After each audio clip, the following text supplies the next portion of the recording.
Hi everyone, we are from Globe Team, Bandung Institute of Technology. Now, we would like to present our presentation, From Waste to Energy, Optimizing Indonesia's Biodiesel Production from Chlorella vulgaris through Anaerobic Digestion of Food Waste. Look at this number. What does this actually tell you? Every year, about 7 million people die due to air pollution. It is estimated that 9 out of 10 people breathe in polluted air that doesn't satisfy the standard set by the World Health Organization. Among these casualties, more than 50% of the deaths, or approximately 3.65 million deaths, were due to fossil fuels emission. With the current usage of fossil fuels, this figure is estimated to increase by 250,000 cases each year, as fossil fuels bring not only detrimental effect to respiratory system, but also deadly disease such as heat exposure, diarrhea, malaria, and undernutrition. Fossil fuels, as mentioned, have emitted hazardous compounds such as carbon monoxide, carbon dioxide, and many others. With the current demands of the society, we humans use fossil fuels in three forms: petrol, LPG, and diesel. In fact, diesel emits more carbon dioxide than petrol and LPG. With the current demands of diesel fuels, it is discovered that about 484.2 billion kilogram carbon dioxide is released to the air in Asia every year. On this note, we would like to tackle an issue: how to increase the production of biodiesel in order to lower carbon emission. To answer this question, a fishbone diagram is initially proposed. Evaluations are made based on several aspects: people, method, money, regulation, environment, and material. Overall, there are five main problems that PT Pertamina needs to overcome in order to increase biodiesel production: technological constraint, adverse effect of renewable energy, high production costs, low productivity, and lack of availability. Based on the analysis given in the table, microalgae is chosen due to some indicators. Its availability and productivity are higher than others. Price of microalgae is also competitive enough. It doesn't require a large space for cultivation and technology has already been provided in Indonesia. In addition, its carbon dioxide emission is relatively low in terms of its production. Microalga is a microorganism which is able to sustain itself through photosynthesis. The metabolites produced are stored in the form of biomass in microalgae, including lipids.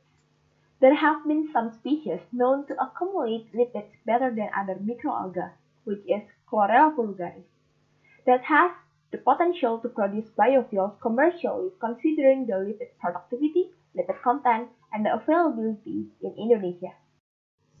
There are four criteria needed for microalgal growth: sunlight, carbon dioxide, water, and nutrients in the form of organic and inorganic compounds.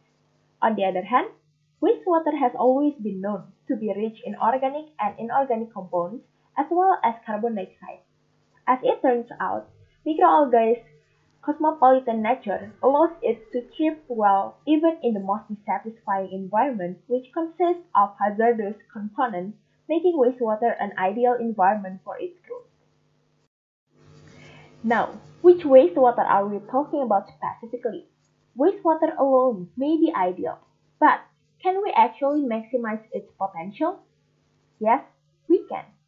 On another note, about 1.3 billion tons food waste have been wasted annually, and Indonesia is also contributing to this issue. In fact, we contributed approximately 82.05 million tons of food waste. This is such a waste. Considering the fact that food waste is rich in nutrition, utilizations of food waste runoff as the environment for microalgal growth will tackle two issues. First, hazardous components in wastewater, and also food waste.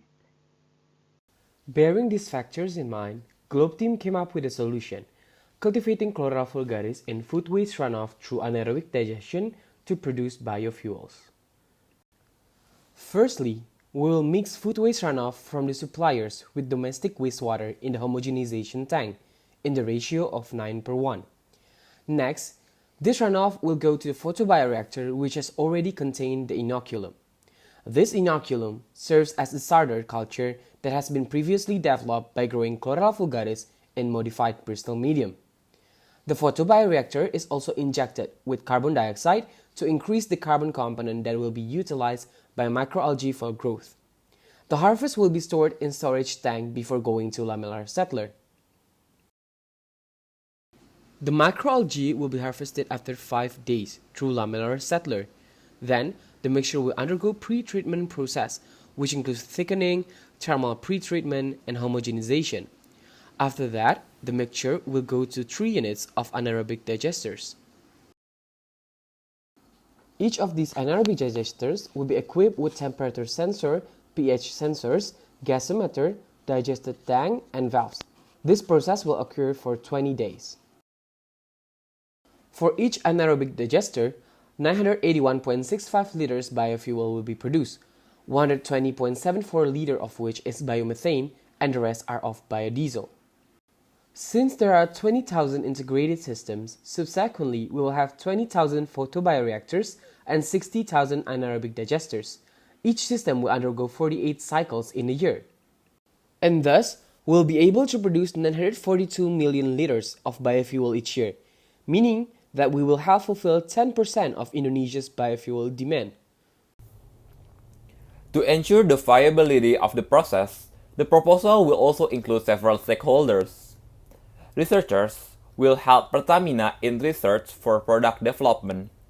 The suppliers will supply materials needed for the production, namely food waste runoffs, which is gathered from the food and beverage industry such as restaurants, hotels, and FMCG companies. All of this will be regulated by the government, who can also help with subsidy. After the production, biofuel will be distributed into local gas stations or SPBU and will be sold directly to end customers. Each liter of the biofuel will cost 9,000 rupiah. Overall, we have already established our business model and our production scheme. But the question is, will this business be worth it? Yes, certainly. In 20 years projection, we will generate a total of 4 trillion rupiah net present value and 16% internal rate of return and reach a payback period in less than 10 years. This number indicates that our recommendation is profitable with an internal rate of return of 16%.